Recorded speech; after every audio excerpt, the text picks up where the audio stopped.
So is this like the ultimate stoner movie or something? I mean, fucking Diane Cannon is roasted. Willie Nelson's roasted.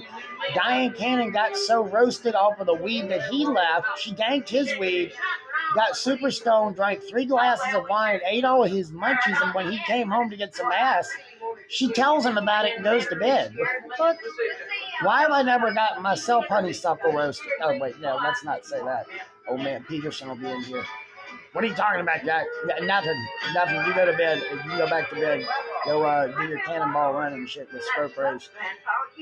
Oh, we're going to roast the fuck out of Honeysuckle Rose. We're going to get Honeysuckle roasted. Where is Willie, anyway? Who are these people? Oh, I like this guy. That's fucking the Gordon. That's the Gordon Fisherman right there. He's on vacation. Carl, has anybody seen my Willie? Is that him? That's not him. Come on. No Willie?